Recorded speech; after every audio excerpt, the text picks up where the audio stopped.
নমস্কার দর্শক বন্ধুরা, এছাড়া বাংলায় আপনাদের সকলকে স্বাগত। এই মুহূর্তে রয়েছি মোহনবাগান ক্লাবে এবং যেখানে একটি সাংবাদিক সম্মেলন হয়ে গেল এবং এই সাংবাদিক সম্মেলনের উদ্দেশ্যটা কি সেটা আপনাদেরকে জানাবো। যে আপনারা দেখেছেন গতকাল থেকেই যে টিকিট মূল্য, ডার্বির যে টিকিট মূল্য, সেটা মোহনবাগান এবং ইস্টবেঙ্গলের ক্ষেত্রে কিন্তু আকাশ পাতাল তফাৎ। যেখানে মোহনবাগানের যে টিকিট মূল্য সেটা কিন্তু অনেকটাই বেশি ইস্টবেঙ্গলের গ্যালারির থেকে, এবং তারই পরিপ্রেক্ষিতে কিন্তু এদিন মামলা করা হয়েছে।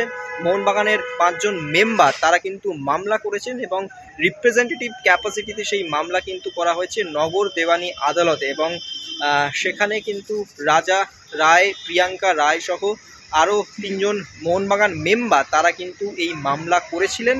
এবং সেখানেই কিন্তু আজ নগর দেওয়ানি আদালতে বিচারক শান্তনু ঝা তিনি কিন্তু জানিয়েছেন যে মোহনবাগান এবং ইস্টবেঙ্গল দু দলের সমর্থকদের জন্যই সমতুল্য মূল্যের টিকিট, অর্থাৎ একই দামের টিকিট কিন্তু যাতে দেওয়া হয় সেই বিষয়ে কিন্তু নজর দেওয়ার জন্য তিনি জানিয়েছেন এবং আদালতের পক্ষ থেকে কিন্তু এটা জানানো হয়েছে। এবং এই মামলা যিনি লড়েছিলেন তিনি হচ্ছে সৌরভ গাঙ্গুলি। তিনি কি বলছেন, আইনজীবী সৌরভ গাঙ্গুলি, তো তিনি কি বলছেন চলুন সেটা আগে শুনে নেওয়া যাক। আপনারা সকলেই জানেন যে গতকাল থেকে যখনই প্রাইস, যে বড় ম্যাচের আগামী 10ই মার্চ বড় ম্যাচের যে প্রাইস কত হবে টিকিটে, সেইটা যখনই ডিক্লেয়ার করা হয়েছে সেটা আমরা সকলে দেখেছি যে দুটো সমর্থকদের টিকিটের মূল্যে বিস্তর ফারাক রয়েছে।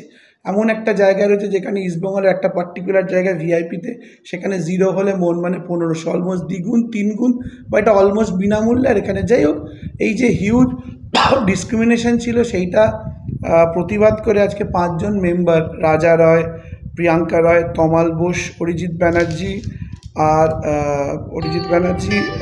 আর একজন মেম্বার হচ্ছেন দেবায়ন রায়চৌধুরী, এনারা 5 জন মামলা করেছিলেন আজকে নগর দেওয়ানি আদালতে। এই সিদ্ধান্তটাকে চ্যালেঞ্জ করে আদালত ওই সিদ্ধান্তটা, আমাদের পুরো হিয়ারিং হয়েছে এবং আদালত শুনে যে রায়টা দিয়েছেন সেখানে বলেছেন ইস্টবেঙ্গল ক্লাব এবং ইমামি, অর্থাৎ যারা ম্যাচ অর্গানাইজার, তাদের উপর নির্দেশ দিয়েছেন যে এই প্রাইস ডিসক্রিমিনেশনেরটা উঠিয়ে যাতে সমস্ত দুপক্ষের সদস্য সমর্থকরা মাঠে আরও বেশি করে খেলা দেখতে যেতে পারেন, সেই দিকটার কথা মাথায় রেখে এই পার্টিকুলার সিদ্ধান্তটাকে রিমুভ করতে বলেছেন। যে directed that the Emami East Bengal and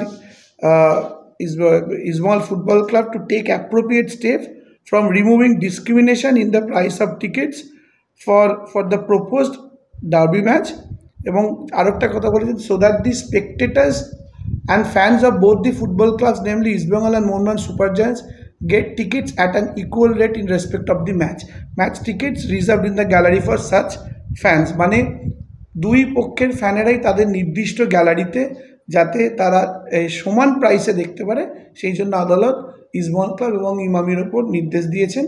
এটা মেম্বাররা তাদের অধিকার খর্ব হয়েছিল বলে আদালতে গিয়েছিল। আদালত মেম্বারদের মনে করেছেন যে তাদের যে রাইটটা খর্ব হয়েছে সেই কাটলমেন্টটা সঠিক হয়নি, সেই জন্য আদালত ইন্টারফেয়ার করেছেন এবং এই রায়টা দিয়েছেন। দুপুরবেলায় বুক মাই শোস থেকে হঠাৎ টিকিট দেখা যায়, ইভেন্টটাকে সরিয়ে দেওয়া হয়েছে। এটা কি আপনাদের এই রায়ের বেরোনোর পর?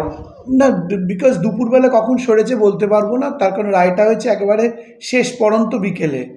তার কারণ যেহেতু কালকে মাত্র নির্দেশটা দেওয়া হয়েছে এবং রাতারাতি ওরা খুবই প্রোঅ্যাক্টিভলি এটা কাজটা করেছে, যার জন্য ওরা থাকাতে আমরা মেম্বারদের বলতে, এবং এটা অর্ডারটা করতে করতে বিকেল হয়ে যাওয়ার দরুন আমার মনে হয় না সেই কারণে, হয়তো আগে থেকেও মেবি আদার রিজনস দেয়ার। যাই হোক, সেই মানে এর সঙ্গে বুকমাইশের ব্যাপারটা বলতে পারবো না। রায়টা বিকেলের দিকে, সন্ধ্যের দিকে হয়েছে। এই রায়ের পরে সমমূল্যেরই টিকিট বিক্রি করতে হবে সংগঠনদের, আদালত তো তাই নির্দেশ দিয়েছে, বলেছেন এই ডিসক্রিমিনেশনটা যেটা হয়েছে সেটা রিমুভ করো। এবং রাইটলি আদালতের মেন উদ্দেশ্য হচ্ছে যাতে দুপক্ষের সদস্য এবং সমর্থকরা যাতে খেলা মাঠে ভরাতে পারে এবং তারা খেলা যাতে দেখতে পারে যে যার নির্দিষ্ট গ্যালারিতে। সুতরাং দি স্পিরিট অফ দি অর্ডার হচ্ছে, আপনারা হয়তো জানেন যে ইংলিশ প্রিমিয়ার লিগ এবং 2023-এ সম্ভবত লা লিগারও 11খানা ক্লাব একসঙ্গে চুক্তিতে সই করেছে যাতে প্রাইস ক্যাপটা ফর দি অ্যাওয়ে টিমস কমানো যায়। ইভেন প্রিমিয়ার লিগেও 2022 বা 23-এ করা হয়েছে 3 বছরের জন্য। এবং শুধু তাই না, আমার জানি যে 2019 সালে ইভেন চ্যাম্পিয়ন্স লিগের সময় উয়েফা কমিটিও এই প্রাইস ক্যাপ করে দিয়েছিল for the away team. So আসল হচ্ছে মানে ফুটবল যে স্পিরিট অফ দি ফুটবল বা স্পিরিট অফ দি মানে গেম অফ ফুটবল, মেন লক্ষ্য যাতে দুপক্ষের সমর্থকরা মাঠে গিয়ে ভরাতে পারে, তারা এন্টারটেইনড হয়, ভালো খেলা দেখতে পারে। আর দর্শক ছাড়া প্লেয়ারগুলোও তো খেলার ইন্সপিরেশন পাবে না। ভারতীয় ফুটবলের ইতিহাসে এরকম কোনোদিন দেখাই যায়নি এরকম নক্কারজনক ঘটনা যে ধরুন দুজন বন্ধু একসঙ্গে খেলা দেখতে বেরোলো, একজন মোহনবাগান সাপোর্টার, একজন ইস্টবেঙ্গল সাপোর্টার, একজন 100 টাকার খেলা দেখবে, একজন 300 টাকায় খেলা দেখবে। এটা রীতিমতো ভাবা যায় না, ভারতীয় ফুটবলের ইতিহাসে এই ঘটনা আগে নেই। এবং যার জন্য সমস্ত সমর্থক কুল প্রচণ্ড রকমভাবে আপসেট ছিল কাল গোটা দিন। এবং আমরা মোহনবাগান মেম্বার এবং মোহনবাগান মেম্বাররা সবসময়ই সব কিছু কাজে অগ্রণী থেকেছেন। আমাদের মাননীয় সচিব কালকেই বিবৃতি দিয়েছেন যে এইভাবে discrimination of price in a single match এটা কোনোদিন করা উচিত নয়, ইনফ্যাক্ট কখনো করা হয়ও নি।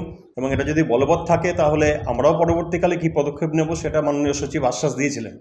এবং তারই পরিপ্রেক্ষিতে যাতে সমস্ত আপামর মোহনবাগান সমর্থক ভালোভাবে খেলাটা দেখতে পায় সেই জন্যই এই প্রয়াসটা করা হয়েছিল, যেটা সৌরভবাবু লড়াই করেছেন এই ব্যাপারটায়। এবং কোর্টও সেখানে মানে খুব পজিটিভ ভিউজ দিয়েছেন, যেটা সবাই আমরা চেয়েছিলাম সেটাই আজকে জয় হয়েছে। যে প্রতিকটা সাপোর্টার, সে মোহনবাগান হোক ইস্টবেঙ্গল হোক, সে আপামর কিন্তু ফুটবলের সাপোর্টার, বাঙালি ফুটবলের সাপোর্টার। তাই তারা সবাইভাবে সমানভাবে সেম দামের টিকিট কেটে মাঠে যাক, মাঠ ভরাক, ডার্বি ম্যাচ আমাদের পুরো সম্পূর্ণ ভরা মাঠে হোক, এটাই একমাত্র কামনা। মোহনবাগান ইস্টবেঙ্গল একে কিন্তু আরেকজনের পরিপূরক, যেটা আমাদের সচিব বলেন। সেক্ষেত্রে একদল মাঠে যাবে আরেক দল যাবে না, সেই খেলা ডার্বি বলে আমার কখনো মনে হয় না।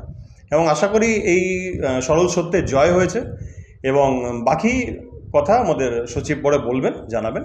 আপাতত এইটাই। Extra time.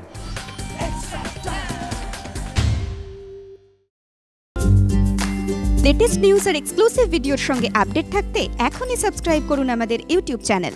বেল আইকনে ক্লিক করতে ভুলবেন না যেন।